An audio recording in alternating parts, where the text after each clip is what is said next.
and like I said, we'll make this quick. But I'm not a heavy-duty Camelot lover. But I do understand and recognize and realize the difference between a pit bull and a bully.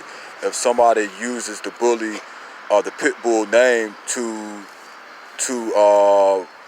start a bully line and even the blood, there are still old school big breed pits that are in the hands of good dog men throughout the South. Shout out RDG's pits, Roman Garner, heavy preacher man Eli on the yard right now. Big Kane, he's my dog's grandfather. He's heavy Eli through the Eli Carver breedings, Boudreaux and Mayfield. You have Garcia in those breedings too. Check it out. He's also Turtle Buster. Probably the oldest descendants of Turtle Buster that we know of, oldest and closest. His name is Kane. You know, so he is heavy Eli. That dog is 110 pounds.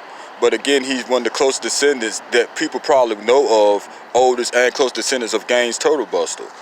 You know, I know the difference between a pit bull and a bully because I understand the umbrella, which consists of the Burks and Gas House, Staffordshires, Colbys, and Staffordshire Bull Terriers. The breeding of those dogs in the Americas made the big pit bull and also replenished and made the smaller pit bull. This is something I understand. All the real dog men had Staffordshires on their yards. So y'all gonna have to call me Spank Tudor straight up because I like that Ruffian that's in him.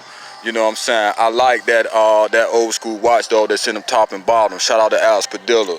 Shout out to Cajun Style Kennels, Kilo. I like you know, the old school stuff. You know what I'm saying? People need to understand if a Staffordshire and a pit bull, if y'all want to separate them totally, then Jeep is not a fucking pit. Okay, Jeep was heavy Colby on the top through Tills, Jeff, and all that. So the hands of good dog men bred that dog into a Colby, and Watchdog has been bred with Colby since the beginning. Watchdog has been bred with Colby, Eli, Cardenas, Carvino, and definitely Carver and Mason, the creators of it. You know what I'm saying? These are like real range riders. These dogs did what we wanted them to do, or what they wanted them to do. You understand? So get up, boy. Get up. But he's a good dog, you know. His sire by Cajun Styles Kennels, Hellboy, aka Gumbo Pot, and that's what he is. He's a fucking Gumbo Pot. He's heavy Tants, heavy Hemp Hill, and Wilder. But Hemp Hill comes first in those dogs, like the first 2 pages in his grandfather's peds. So he's the product on the top side of a bottom side heavy Padilla, Alex Padilla, Watchdog, and Santos is in that breeding with Red Demon, and his dame and his sire are heavy Watchdog on the bottom. Let's get to the sire. The sire is heavy duty Watchdog on the bottom. He is heavy Tants. Okay, he's Eli breeding through Boudreaux, Mayfield, Carver. You understand what I'm saying? Then he's heavy Hemp Hill and Wilder. Wilder comes up in the first 5 generations of his first generation grandparent, the mother. So that dog was bred with Tants Dingo, and but that breeding went through the 2 Tants dogs first. So that's in his on his first page of his pedigree.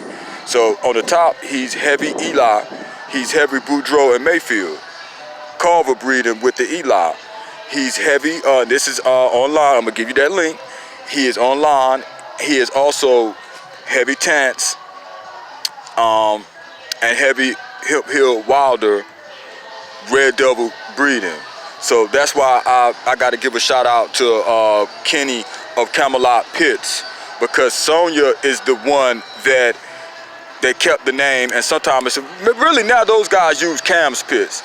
So I know those are the guys that brought Raging Cajun. I know those are the guys that dealt with Seronas and kept the Hemp Hill Wilder blood alive. We're from North Carolina, by the way. Shout out to Onslow County. Enough said, I'm from Eastern North Carolina, so I really can't put too much into it for you guys. For the master of all bulldogs, you guys are from New York. I'm from the dirty South, known as Eastern North Carolina, New Bern.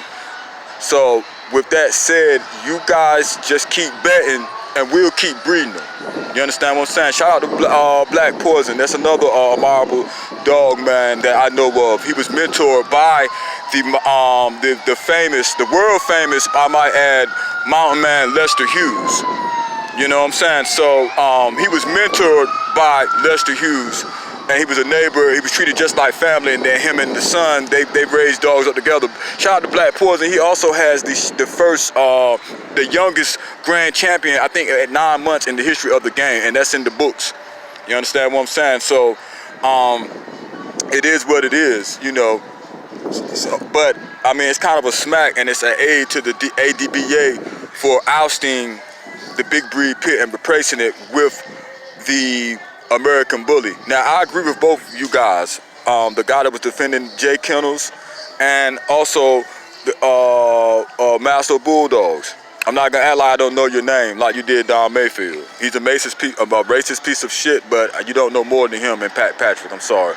And Pat Patrick had plenty of blue dogs. Clyde Mason had plenty of blue dogs.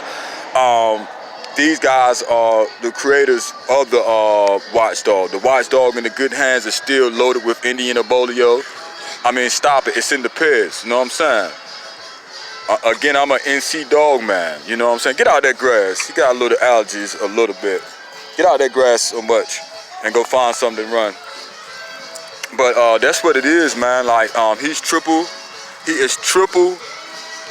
on the bottom now. He is triple grandson of Padilla Skylar's Buster. I mean, I'm sorry, of Alex Padilla's Buster through Skylar. Skylar's his grandma. You understand? There were brindles in this litter. There were twins. He had